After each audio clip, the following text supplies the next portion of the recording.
కాటరా classic రెటినాలకు world class treatment ఇప్పుడు మన భీరంగూడలో American laser eye hospitals.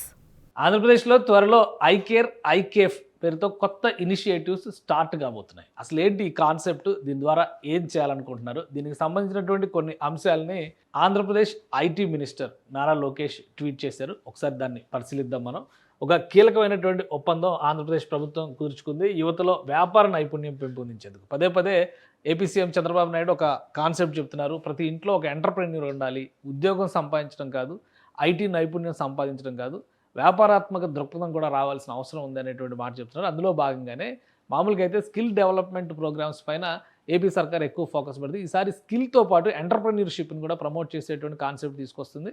అందులో భాగంగానే ఈ ఐ కేర్ ఐ కేఫ్ కాన్సెప్ట్ని డెవలప్ చేయబోతున్నారు. అది కూడా సియాంట్ కంపెనీ, ఐటీలో దిగ్గజ సంస్థగా పేరున్నటువంటి సియాంట్, అలానే టెక్నికల్ ఎడ్యుకేషన్కి సంబంధించి ఆల్ ఇండియా బోర్డుని కూడా ఇందులో ఇన్వాల్వ్ చేస్తూ ఆంధ్రప్రదేశ్ ప్రభుత్వం అంటే మొత్తానికి ఒక త్రైపాక్షిక ఒప్పందం చేయడం ద్వారా ఈ కాన్సెప్ట్ని డెవలప్ చేయాలని చెప్పని ఏపీ సర్కార్ భావిస్తుంది. అసలు ఇందులో ఉన్న కాన్సెప్ట్ ఏంటి, ఏం ట్వీట్ చేశారో చూద్దాం. యువతలో వ్యాపార నైపుణ్యం, స్టార్టప్ ఎకోసిస్టమ్ అభివృద్ధికి ప్రముఖ సాఫ్ట్వేర్ సంస్థ సియాంట్, అలానే ఏఐసిటిఈ అఖిల భారత సాంకేతిక విద్యా మండలి, ఈ రెండింటితో కలిపి ఏపీ సర్కార్ ఒక కీలకమైనటువంటి ఒప్పందం కూర్చుకుందంటే 3 పార్టీ ఒప్పందం కింద మనం చూడాల్సి ఉంటుంది.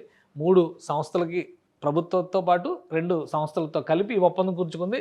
ఉండవల్లి నివాసంలో సియాంట్ ఫౌండేషన్, ఏఐసిటిఈ ప్రతినిధులతో ఈ మేరకు అవగాహన ఒప్పందం చేసుకోవడం జరిగింది. దీని ద్వారా నగర ఆధారిత ఇన్నోవేషన్ క్లస్టర్లను ప్రారంభించేందుకు సియాంట్ ఫౌండేషన్, ఏఐసిటిఈ సహకారం అందించనున్నాయి. మొదట విశాఖ నుంచి ఇవి ప్రారంభం కాబోతున్నాయి. విశాఖ ఐటీ హబ్గా చెప్తున్నారు కాబట్టి ఈ ఎంటర్ప్రెన్యూర్షిప్ అంతా కూడా ఐటీ బేస్డ్ కాన్సెప్ట్స్తోనే డెవలప్ చేయాలి. అర్బన్ ఓరియంటెడ్ క్లస్టర్స్ అంటే అర్బన్ ఓరియంటెడ్ ఎకోసిస్టమ్స్ ద్వారానే దీన్ని డెవలప్ చేయాలని చెప్పి ఏపీ ప్రభుత్వం భావిస్తుంది. అందులో భాగంగానే విద్యా సంస్థల్లో వ్యాపార దృక్పథం, మేధో సంపత్తి అంటే ఇంటలెక్చువల్ ప్రాపర్టీ డెవలప్మెంట్ పైన దానిపైన దృష్టి పెట్టడం కోసం స్టార్టప్ సంస్కృతిని ప్రోత్సహించబోతున్నారు. విద్యా సంస్థలు అంటే హైయర్ లెవెల్ విద్యా సంస్థలు అవడానికి అవకాశం ఉంటుంది. ఇంటర్మీడియట్ స్థాయి నుంచి కూడా దీన్ని అమల్లోకి తీసుకొచ్చేటువంటి ఆలోచన చేయాలని ఏపీ ప్రభుత్వం భావిస్తుంది. ఇందుకు అధ్యాపకులు, విద్యార్థులు సంస్థల్లో నైపుణ్యాలు, సామర్థ్యం పెంపుకి కృషి చేయడం జరుగుతుంది. సో ఆంధ్రప్రదేశ్ నుంచి ఏపీఎస్ఎస్డి అంటే ఆంధ్రప్రదేశ్ స్కిల్ డెవలప్మెంట్ కార్పొరేషన్ దీన్ని ప్రత్యేకమైనటువంటి ఒక ఇనిషియేటివ్గా తీసుకుంది. ఈ కార్యక్రమాన్ని అంటే ఈ ఒప్పందం కుదిరిన తర్వాత ఈ 3 సంస్థలు కూడా అగ్రిమెంట్స్ని, ఎంఓయూస్ని షేర్ చేసుకున్నాయి. సో రాబోయేటువంటి రోజుల్లో విద్యార్థుల్లో దీనికి సంబంధించినటువంటి నైపుణ్యాభివృద్ధికి కృషి చేయబోతున్నారు. దీనికి ప్రముఖ సాఫ్ట్వేర్ సంస్థ, దిగ్గజ సంస్థ అయినటువంటి ఒకప్పుడు ఇన్ఫోటెక్ వ్యవస్థాపకులు, ఇప్పుడు సియాంట్ ఫౌండర్ చైర్మన్గా ఉన్నటువంటి బీవీఆర్ మోహన్ రెడ్డి గారు, డాక్టర్ బీవీఆర్ మోహన్ రెడ్డి గారు, ఇతర సిబ్బంది, ఇతర అధికారులు అందరితో కూడా నారా లోకేష్ ఫొటోస్ దిగారు. ఇక ఇందులో ముఖ్యమైనటువంటి అంశం అసలు ఈ ఐ కేర్ ఐ కేఫ్ అంటే ఏంటి, దానికి ఒక అబ్రివేషన్, డెఫినేషన్ కూడా క్రియేట్ చేశారు. ఐ కేర్ ఐ కేఫ్ అంటే innovation, creation and research for entrepreneurship అనేది ఐ కేర్.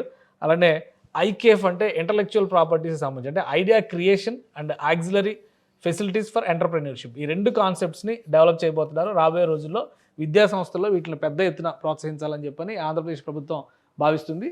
చదువుతో పాటు ఈ ఎంటర్ప్రెన్యూర్షిప్ని కనుక అలవాటు చేస్తే రాబోయే రోజుల్లో ఆ విద్యార్థులే తమ నైపుణ్యాలని వ్యాపార దృక్పథంతో మలిచి వ్యాపార అభివృద్ధికి తమదైనటువంటి శైలిలో ఎలా అయితే అమెరికాలో సంస్థలు ఏర్పాటు చేయడం, కంపెనీలు, సొంత కంపెనీలు ఏర్పాటు చేయడం అనేది స్టార్టప్ ఎకోసిస్టమ్ ద్వారా డెవలప్ అవుతూ వచ్చిందో ఆంధ్రప్రదేశ్లో అటువంటి ఇనిషియేటివ్ని క్రియేట్ చేయాలని ఈ ఐ కేర్ ఐ కేఫ్ ఐడియాస్ని డెవలప్ చేస్తుంది. సో దీనికి సంబంధించి ఒప్పందాలకి ఒక అండర్స్టాండింగ్ వచ్చింది కాబట్టి అతి త్వరలోనే పనులు ప్రారంభించబోతున్నారు. ముందుగా నగరాల్లో ప్రధానమైనటువంటి నగరంగా ఉన్నటువంటి విశాఖపట్నం నుంచి ఇది స్టార్ట్ అవుతుంది. తర్వాత విజయవాడ, తిరుపతి, కర్నూలు లాంటి నగరాలపైన కూడా ఫోకస్ పెట్టబోతుంది.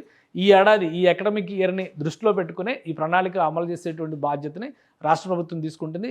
దానికి కావాల్సినటువంటి టెక్నాలజికల్ సపోర్ట్ అంతా కూడా సియాంట్, అలానే curriculum related, academic related support అంతా కూడా ఏఐసిటిఈ చేస్తాయి. ఈ ఒక అండర్స్టాండింగ్తో ప్రయోగాత్మకంగా ఈ అకాడమిక్ ఇయర్ నుంచి దీన్ని ఇంప్లిమెంట్ చేస్తే రాబోయేటువంటి రోజుల్లో మరింత విస్తరించడానికి అవకాశం ఉంటుందని చెప్పి ఆంధ్రప్రదేశ్ ప్రభుత్వం భావిస్తుంది.